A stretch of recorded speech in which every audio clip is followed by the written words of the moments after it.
Hello दोस्तों, ज्ञान classes में आपका स्वागत है। कल हम लोग 10th क्लास का एक टॉपिक पढ़े थे जिसमें एक क्वेश्चन था अपरिमेय संख्या सिद्ध करना था। ठीक है, तो आज हम टॉपिक वही है लेकिन उसका दूसरा टाइप लेकर क्वेश्चन आए हैं। ठीक है, तो इस टाइप को आप पढ़ लीजिए, आप देख लीजिए, समझ लीजिएगा अच्छा से। हम बहुत आसान भाषा में आप लोगों को बताएंगे। इसके पहले जो था वो भी एग्ज़ाम में पूछता है और ये भी पूछता है, दोनों में से कोई एक पूछेगा। तो ये दूसरा वीडियो है आज का। कल हम लोग पहला वीडियो बनाए थे, इसमें आप देखिए कैसे हम लोग सिद्ध करते हैं। तो चलिए हम क्वेश्चन देखते हैं। हमारा क्वेश्चन है, सिद्ध करें कि 2 + √5 एक अपरिमेय संख्या है। तो सेम जैसे हम उसमें किए थे वही तरीका हम मानेंगे। तो देखिए यहाँ पे हम अपरिमेय संख्या सिद्ध करना है तो हम क्या करेंगे, इसके अपोजिट परिमेय संख्या मानेंगे। तो सबसे पहले हम सॉल्व लिखेंगे, सॉल्व। ठीक है, और यहाँ मानेंगे, माना कि 2 + √5 एक परिमेय संख्या है। देखिए हम यहाँ पे मान लिए कि 2 + √5 एक परिमेय संख्या है। तो 2 + √5 एक परिमेय संख्या जब हम मान लिए तो कोई भी परिमेय संख्या होता है उसको हम क्या करते हैं, P/Q के रूप में लिखते हैं। मतलब वो P/Q के फॉर्म में होता है और Q = 0 होता है। और जो उसमें P और Q दोनों होते हैं, दोनों के दोनों क्या होते हैं, पूर्णांक संख्या होते हैं। तो यहाँ पे हम क्या करेंगे, लिखेंगे 2 + √5 = P/Q। ठीक है, 2 + √5 = P/Q। अब यहाँ जो हमारे पास P और Q है, ये Q = 0। ठीक है, और साथ में हम कहेंगे कि P और Q सअभाज्य है। क्या है, सअभाज्य है। तो P और Q को हम क्या मान लिए, सअभाज्य। तो सअभाज्य क्यों माना जाता है, क्योंकि हम देखते हैं कि कोई भी पूर्णांक होगा, दो पूर्णांक होंगे तो वो सअभाज्य होंगे। कब, जब उसके HCF 1 हो। ठीक है, इसका कहने का मतलब है कि उसका जो गुणनखंड, मतलब दोनों का जब आप फैक्टर कीजिएगा दोनों पूर्णांकों का, तो उसमें कॉमन जो संख्या मिलेगा 1 मिलेगा। ठीक है, 1 मिलेगा। इसीलिए हम उसे क्या कहते हैं, सअभाज्य संख्या कहते हैं। तो हम यहाँ पे जो P और Q माने हैं, ये क्या माने हैं, दोनों के दोनों क्या है, सअभाज्य संख्या। अब हम क्या करेंगे, 2 + ये जो 2 + √5 है, एक तरफ हम क्या करेंगे, एक तरफ रूट वाले संख्या को लेंगे और एक तरफ हम क्या करेंगे, बिना रूट वाले संख्या को रखेंगे। तो यहाँ हमारे पास एक लेफ्ट हैंड साइड है और एक हमारे पास राइट हैंड साइड है। तो लेफ्ट हैंड साइड जितने पे रूट नहीं है उसको हम एक तरफ लाएंगे, जितना पे रूट है उसको एक तरफ करेंगे। तो देखिए यहाँ पे दो जो है, दो में कोई रूट वगैरह नहीं है, तो इसको हम क्या करते हैं, राइट साइड लेकर चले जाते हैं, P/Q।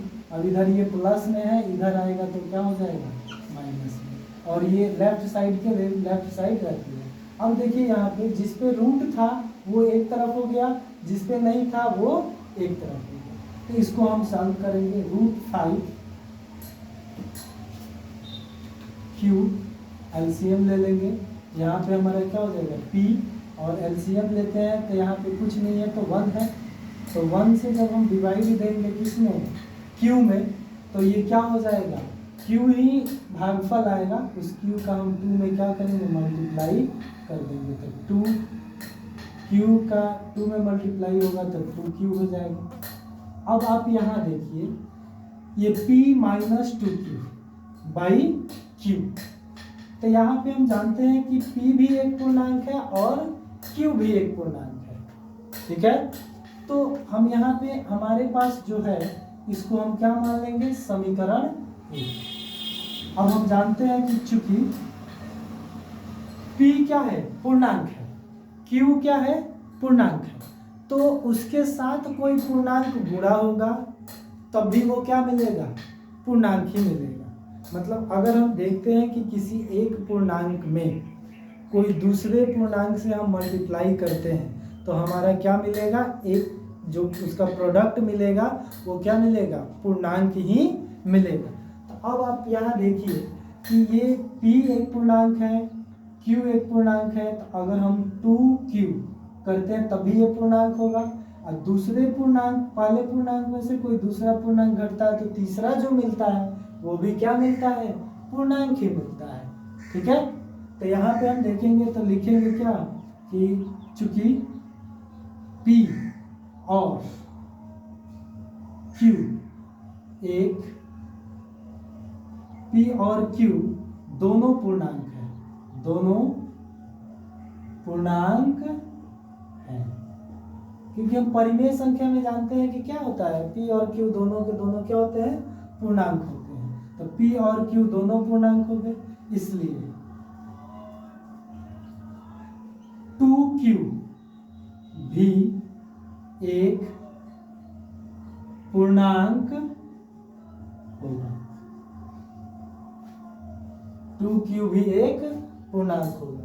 तो जब 2Q एक पूर्णांक है तो P माइनस 2Q, इसलिए P माइनस 2Q भी एक पूर्णांक होगा। क्यों होगा, क्योंकि हम जानते हैं कि जब किसी पूर्णांक से कोई दूसरा पूर्णांक घटाया जाता है या उस पूर्णांक में जोड़ा जाता है तो अगला जो आपको मिलता है वो भी एक क्या होता है, पूर्णांक ही होता है। जैसे हम देखते हैं कि हमारे पास क्या है, 5 है, 5 एक इंटीजर्स नंबर है, ठीक है। अगर हम इसमें से 2 को सब्सट्रैक्ट करते हैं, मतलब घटाते हैं, तो ये भी क्या है, पूर्णांक है। तो एक पहला पूर्णांक से दूसरा पूर्णांक जब हम घटाएंगे तो हमको क्या मिलेगा, 3 मिलेगा। तो 3 भी तो एक पूर्णांक है। तो हम देख रहे हैं कि P भी एक पूर्णांक है और Q भी एक पूर्णांक है। तो 2Q का मल्टीप्लाई हुआ तो ये भी क्या है, एक पूर्णांक है।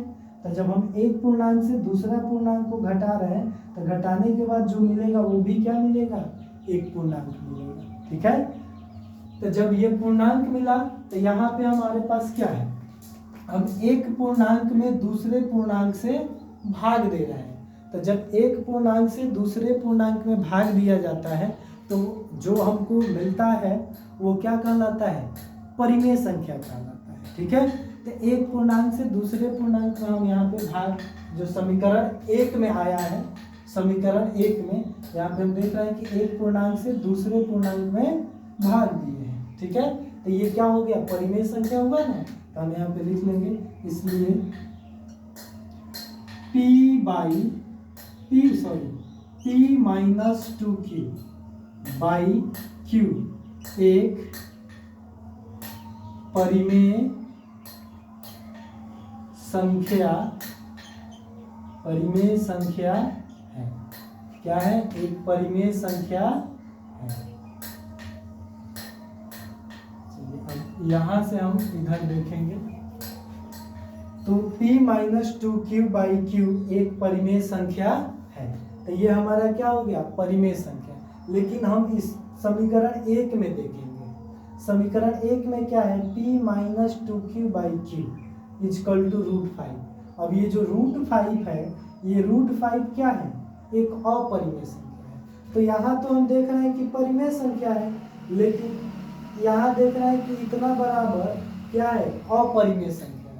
तो एक परिमेय हो गया, एक अपरिमेय हो गया, जो हमारा क्या है, पूर्व कथन का विरोधाभास है। क्योंकि हम ऊपर में माने हैं क्या, परिमेय, लेकिन यहाँ हमें क्या मिल रहा है, अपरिमेय। इसलिए हम इसे क्या कहेंगे कि ये हमारा पूर्व कथन का विरोधाभास है। तो यहाँ से हम करेंगे समीकरण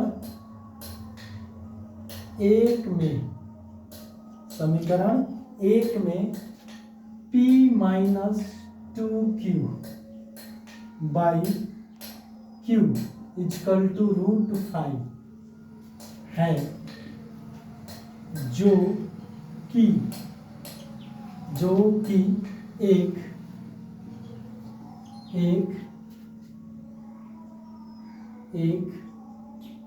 अपरिमेय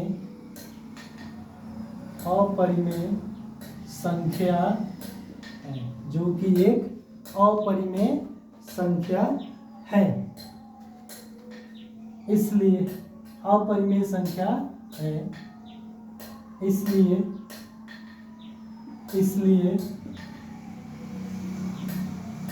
यह हमारे पूर्व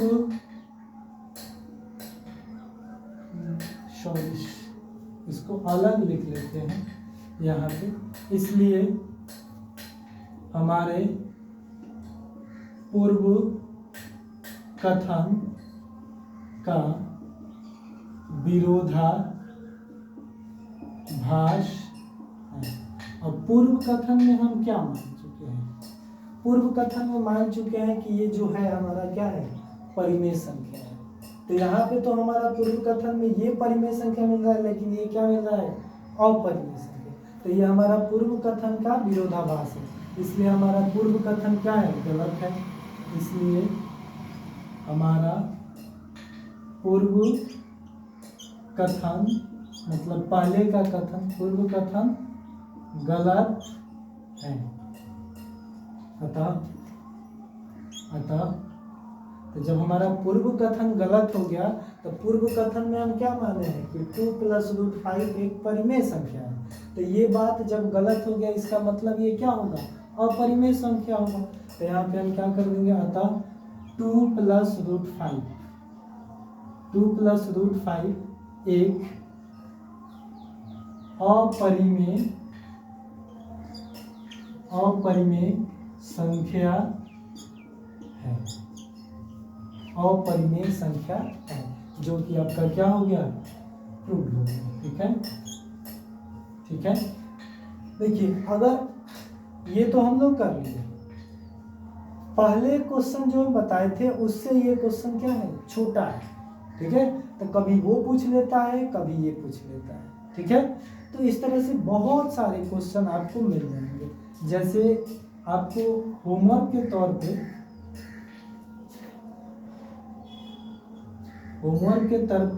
पे हम क्या करेंगे, अगर देते हैं तो देखिए यहाँ पे 3 + √5, या ये भी हो सकता है 3 - 2 √5, ये सारे क्वेश्चन आपको मिलेंगे। ठीक है, जिससे क्या होगा, ये आपका ये क्वेश्चन होमवर्क में कीजिएगा तो यहाँ पे आप देखिए ये 2 + √5 को आप किए हैं, और यहाँ पे 3 + √5 या माइनस में कर दें 3 - 2 √5, सेम वही तरीका से ये बनेगा। ठीक है, अब आप इस क्वेश्चन को बना के इसका भी प्रैक्टिस कर लीजिएगा। ठीक है, अगला जो वीडियो आएगा हमारा, उसमें क्या होगा, दूसरा टाइप लेके आएंगे, तीसरा टाइप लेके आएंगे इसी में। ठीक है, टॉपिक यही रहेगा लेकिन इसका तीसरा टाइप आएगा। ठीक है, तो आप इसको अच्छे तरीक़ा से, हम एक बार हट जाते हैं, आप देखिएगा कि इसको एक सिस्टमैटिक तरीक़ा से बनाया गया है।